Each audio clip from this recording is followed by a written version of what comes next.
नमस्ते दोस्तों, मेरा नाम संगीता है और यहाँ मैं कहानियाँ लेकर आती हूँ। तो आज जो कहानी लेकर आई हूँ वो है परियों की। तो ऐसी क्या वजह है कि एक पेड़ के पास जब परियां रोती हैं तो वो उनके जो परियों के आंसू होते हैं वो फूल बनकर गिरते हैं। तो चलिए दोस्तों कहानी स्टार्ट कर। एक घना जंगल था। इसमें तरह तरह के जंगली जीव जंतु रहते थे। जंगल तीन ओर से ऊंचे ऊंचे पहाड़ों से घिरा था और एक बड़ी नदी बहती थी। पहाड़ बहुत ऊंचे थे और नदी बहुत गहरी और चौड़ी थी। इसे पार करना बहुत कठिन था, इसलिए बाहर का कोई भी व्यक्ति जंगल के भीतर नहीं पहुंच पाता था। इस जंगल में एक वृद्ध साधु रहता था। वृद्ध साधु के बहुत से शिष्य थे। अब वृद्ध साधु ने तो जंगल के बाहर की दुनिया देखी थी, लेकिन साधु के शिष्य बाहर की दुनिया से बिल्कुल भी पूरी तरह से अनजान थे। वो कभी जंगल के बाहर गए ही नहीं थे, बाहर की दुनिया के बारे में कुछ नहीं जानते थे। अब वृद्ध साधु ने भी उन्हें बाहर की दुनिया के बारे में कुछ भी नहीं बताया था। उसने अपने शिष्य को स्वर्ग की देवी देवताओं के बारे में अवश्य थोड़ा बहुत बताया था। अधिकांश समय पूजा पाठ और जप तप में व्यतीत ही होता था। वो प्रातः काल उठ जाते और नदी किनारे स्नान करते और पूजा पाठ के कामों में लग जाते। भूख लगने पर वो जंगल के फल फूल खाते और नींद आने पर अपनी अपनी कुटिया में जाकर वो सो जाते। वृद्ध साधु और उसके शिष्यों का यही जीवन था। इसके अलावा उन्हें कुछ नहीं आता था। घने जंगल के भीतर उत्तर की ओर एक सुंदर तालाब था। इस तालाब की जानकारी केवल वृद्ध साधु को ही थी। उसके शिष्यों को तालाब की कोई जानकारी नहीं थी। वृद्ध साधु ने उन्हें तालाब के बारे में कुछ भी नहीं बताया था। इतना ही नहीं, वृद्ध साधु ने तो अपने शिष्यों को उत्तर की ओर जाने के लिए भी कठोरता से मना कर दिया था। अब सभी शिष्य वृद्ध साधु का तो बड़ा ही मान सम्मान करते थे और मन ही मन उससे डरते भी थे। कभी किसी शिष्य ने तालाब की ओर जाने की तो हिम्मत ही भी नहीं की थी। अब घने जंगल के उत्तर की ओर तालाब कोई साधारण तालाब नहीं था। ये परीलोक का और राजकुमारी सोनापरी का तालाब था। अब सोनापरी हमेशा पूनम को प्रातःकाल अपनी सखियों के साथ आती थी और दिन भर जल में खेला करती थी। ये जल कीड़ा उनकी जो थी ना, वो शाम तक चलती ही रहती थी। रात का अंधेरा होने के पहले ही सोनापरी और उसकी सखियां अपने पंख लगाती और परीलोक लौट जाती। अब वृद्ध साधु का एक युवा हमेशा ये सोचा करता था कि घने जंगल के उत्तर में ऐसा क्या है जो उसके गुरु ने सभी शिष्य को उधर जाने से मना किया हुआ है। एक दिन उसने ये तय किया कि वो घने जंगल के उत्तर की ओर जाएगा और देखेगा कि वहाँ क्या है।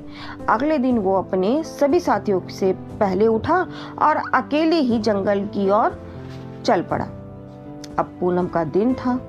युवा शिष्य जिस समय तालाब के किनारे अब युवा शिष्य ने तालाब के किनारे जो दृश्य देखा तो देखते ही रह गया। अब तालाब में सुंदर सुंदर परियां निर्वस्त्र होकर जल कीड़ा कर रही थी। युवा शिष्य ने परियां तो दूर, अपने जीवन में कभी किसी स्त्री को नहीं देखा था। तो सुंदर सुंदर परियों को देखकर वो तो जप तप करना सब भूल गया। वो एक वृक्ष की आड़ में छिपकर शाम तक परियों की जो जल कीड़ा थी ना, उन्हें देख रहा था। और शाम को परियां तालाब के बाहर निकली। उन्होंने अपने पंख लगाए और वस्त्र पहने और उड़ गई। अब युवा शिष्य ठाक सा सब कुछ देखता रहा, मतलब चुपके से वहां पर देखता रहा। अब युवा शिष्य का तो अब हमेशा का यही नियम बन गया। वो पूनम के दिन अपने सभी साथियों से पहले सोकर उठता और तालाब के किनारे पहुंच जाता और दिन भर जल परियों की जल कीड़ा ही देखता रहता। धीरे धीरे 5 महीने बीत गए। युवा शिष्य में तीव्र कामिच्छा उत्पन्न होने लगी। उसका मन अब जप तप में नहीं लगता। वो दिन भर परियों के बारे में सोचता ही रहता था। अब रात को सपने में उसे जल कीड़ा करती हुई परियां दिखाई देती। अब युवा शिष्य तो हमेशा बड़ा बेचैन रहता था। उसकी समझ में ही नहीं आ रहा था कि वो क्या करे। इतने दिनों में उसने परियों के बारे में इतना तो जान ही लिया था कि परिलोक से आने वाली परियों में एक उनकी राजकुमारी है और बाकी सभी उसकी सखियां हैं। अब परियों की राजकुमारी अपनी सखियों के साथ हमेशा पूनम को आती है। एक दिन युवा शिष्य ने निश्चय किया कि वो इस बार परियों की राजकुमारी से बात करेगा। अब अगले दिन जब पूनम थी तो युवा शिष्य अपने सभी साथियों से पहले था और तालाब की ओर चल पड़ा। अब तालाब के निकट में पहुंचकर पहले तो वो परियों की जल कीड़ा देखता रहा। इसके बाद उसने परियों की राजकुमारी सोना परी के पंख उठाए और कुछ दूर जाकर एक वृक्ष के नीचे सो गया। अब युवा शिष्य काफी देर तक सोता रहा। वो अचानक उसके कानों में किसी स्त्री की करुणा वाली मतलब सुरीली सी आवाज पड़ी। कोई स्त्री रो रो कर कह रही थी, मेरे पंख कहाँ गए, मेरे पंख कौन ले गया, मेरे पंख दे दो। करुणा आवाज सोना परी की ही थी। युवा शिष्य उठकर खड़ा हो गया और सोना परी के निकट आ गया। ये करुणा आवाज सोना परी की ही थी। अब सोना परी श्वेत रेशमी वस्त्रों में बड़ी ही सुंदर लग रही थी। युवा ने देखा तो वो देखता ही रह गया। उसने उसके पंख उसे दे दिए। अब सोना परी ने भी युवा शिष्य को देखा तो वो ठगी सी रह गई। उसने परिलोक में अपनी माँ से धरती के पुरुषों के बारे में सुना तो था, लेकिन पुरुषों को कभी देखा नहीं था। अब सोना परी को युवा शिष्य बहुत अच्छा लगा। युवा शिष्य सोना परी को बड़ी ही प्यार भरी नजरों से देख रहा था और सोना परी भी उसे ऐसे देख रही थी मानो जैसे सम्मोहित सी हो गई हो। सोना परी की सभी सखियां अपने अपने पंख लगाकर जा चुकी थी। वो इस समय अकेली थी। कुछ समय तक तो दोनों एक दूसरे को ही ऐसे ही देखते रहे। इसके बाद जब युवा शिष्य ने सोना परी का हाथ पकड़ा और एक वृक्ष के नीचे आ गया तो सोना परी ने कोई आपत्ति नहीं की। युवा शिष्य परी से आधी रात तक बातें करता रहा। अब सोना परी अपनी सखियों से बिछड़ने के कारण बड़ी घबराई हुई थी, लेकिन युवा शिष्य के मतलब पास में रहने से वो थोड़ी सामान्य हो गई और बातें करने लगी। अब सोना परी ने उसे बताया कि उसका परिलोक यहाँ से बहुत दूर है, लेकिन वो पंख लगाकर बहुत जल्दी अपने लोक में पहुँच जाती। परी ने ये भी बताया कि उसके और उसकी सखियों के सामान परिलोक की सभी परियां श्वेत रेशमी वस्त्र ही पहनती हैं। बातें करते करते सोना परी युवा शिष्य की गोद में ही अपना सिर रखकर सो गई। अब युवा शिष्य धीरे धीरे सोना परी के सर पर हाथ फेरता रहा। अब उसे रात भर तो नींद नहीं आई। शायद दोनों एक दूसरे से उनको प्रेम हो गया था। रात काल होने पर जब सोना परी की जब नींद टूटी तो उसने युवा शिष्य को जब देखा तो उसने अपने पंख लगाकर परिलोक की तरफ उड़ चली। में आकाश मार्ग में दैत्य, दानवों और आदि का भी डर था। वो अकेली नहीं जा सकती थी, तो युवा शिष्य भी सोना परी को विदा करने के लिए अपने साथियों के पास वापस लौट आया।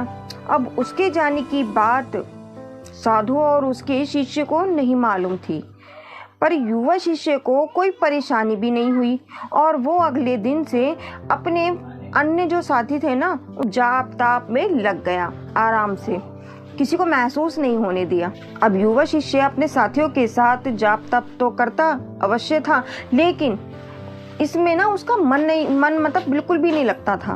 वो आंखें बंद करके बैठ जाता था और सोना परी के बारे में बस सोचता रहता था। अब उसके साथ ही समझते थे कि वो जाप तप कर रहा है। कभी कभी युवा शिष्य को बड़ी बेचैनी भी होती थी। ऐसे में वो उठकर किसी एकांत स्थान में पहुंच जाता था और सोना परी को याद कर करके रोता रहता था। उसे हमेशा पूनम की प्रतीक्षा रहती थी। वो हमेशा सोचता रहता था कि किसी तरह से पूनम आए और वो अपनी सोन परी के पास मतलब पहुंच जाए। अब युवा शिष्य पूनम के दिन प्रातःकाल तालाब की ओर चल देता था और वो दोपहर तक पहुंच जाता था। दिन भर वो सोनापरी के साथ रहता और ना जाने क्या क्या बातें करता रहता। सोनापरी भी उसके प्रेम में पूरी तरह से दीवानी हो चुकी थी। वो भी परीलोक में हमेशा खोई खोई रहती थी और पूनम की प्रतीक्षा करती रहती थी। अब पूनम का जो दिन दोनों के लिए एक दिन की खुशियां लेकर आता था। दोनों पूनम के दिन शाम तक प्रेमालाप करते और रात का अंधेरा होते ही सोनापरी अपनी सखियों के साथ परीलोक लौट जाती थी और युवा शिष्य अपने साथियों के पास आ जाता था। धीरे 1 वर्ष हो गया। युवा शिष्य की स्थिति अब पागलों जैसी हो गई थी। वो दिन भर खोया खोया रहता था। जाप तप करना उसने छोड़ ही दिया था। उसका किसी काम में मन नहीं लगता था।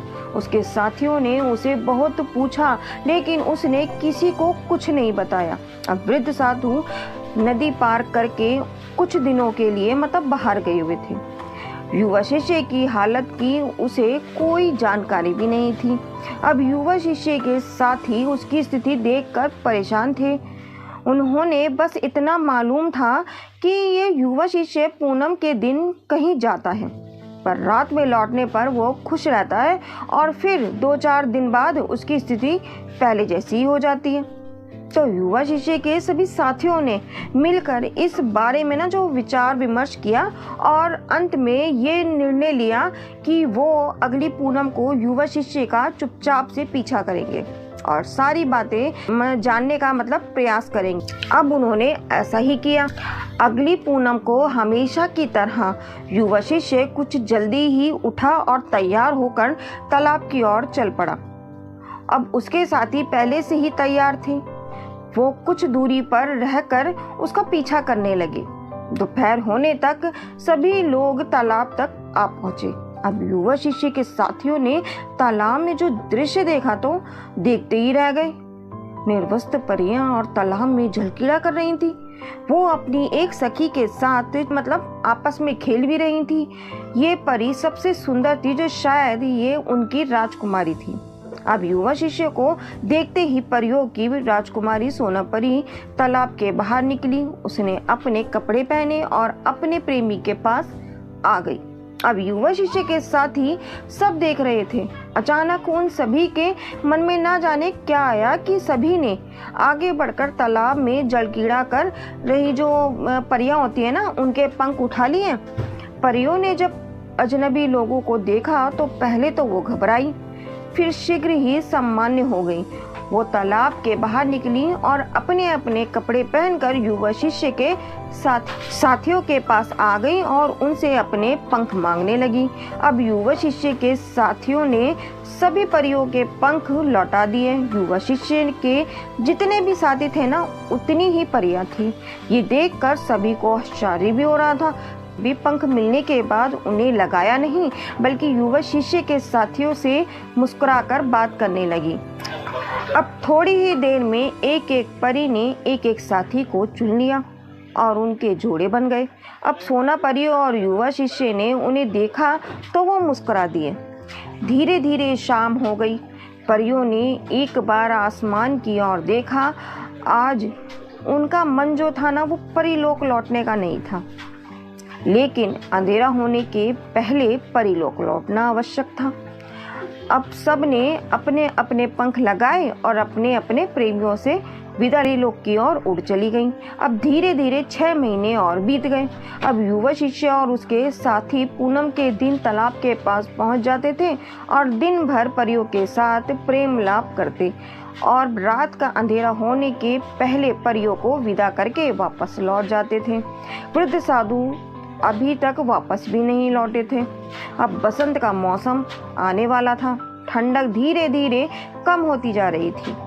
एक दिन युवा शिष्य सोनपरी का सिर अपने गोद में रखे उससे मीठी मीठी बातें कर रहे थे। उसके साथी भी परियों के साथ प्रेम लाप में मगन थे।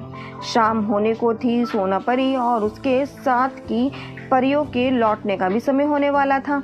अब अचानक वृद्ध साधु प्रकट हुआ। वो बड़े क्रोध में था। सोनापरी और उसके साथ की जो परियों ने क्रोधित साधु को देखा तो श्राप के भय से अपने पंख लगाए और परीलोक की ओर उड़ चली। अब क्रोधित वृद्ध साधु ने जब परियों को तो कुछ नहीं कहा, लेकिन अपनी सभी शिष्यों को उसने असुंदर वृक्ष होने का आप दे दिया। अब युवा शिष्य और उसके साथी शीघ्र ही असुंदर पलाश के वृक्षों में बदल गए और कुछ ही पलों में तालाब के चारों ओर पलाश के वृक्षों का एक जंगल सा दिखाई देने लगा। अगली पूनम को जब सोनापरी अपनी सखियों के साथ आई तो उसे युवा शिष्य और उसकी साथियों को ये स्थिति देखकर बड़ा ही दुख हुआ। सोनापरी युवा शिष्य को हृदय से प्यार करने लगी थी, मतलब दिल से प्यार करने लगी थी। वो बड़ी देर तक वृक्ष पर अपना सिर पटक पटक कर रोती रही। इससे उसका सिर फट गया और पलाश का पेड़ खून से तर हो गया। अब सोनापरी के सामने उसके साथ की परियां भी पेड़ बने अपने अपने प्रेमियों पर सिर पटक रही थी। उनके भी सिर फट गए और खून बहने लगा। सोनापरी और उसके साथ की परियां शाम तक रोती बिलखती ही रहीं और फिर अपने अपने पंख लगाकर भारी मन से परीलोक चली गईं। कहते हैं कि सोनापरी और उसके साथ की परियां थी ना, परियों का जो खून था वो पलाश के वृक्ष पर जहाँ जहाँ गिरा वहाँ पलाश के फूल उठे। आज भी बसंत के आगमन के समय सोनापरी और उसके साथ की जो परियां धरती पर आती हैं तो वो टेढ़े मेढ़े पलाश के पेड़ों पर अपने सिर पटक पटक कर रोती हैं और अपना सिर लहूलुहान कर लेती हैं। सोनापरी और उसके साथ की परियों के जाने के बाद उन सभी का खून, उनका जो खून होता है ना, वो फूलों में बदल जाता है और पलाश का पेड़ एक सुंदर लाल फूलों से लद जाता है। तो दोस्तों, अगर कहानी आपको कैसी लगी, अगर अच्छी लगी है तो प्लीज़ लाइक कीजिएगा और मुझे बताइएगा कि आपको मेरी कहानियाँ कैसी लगती हैं।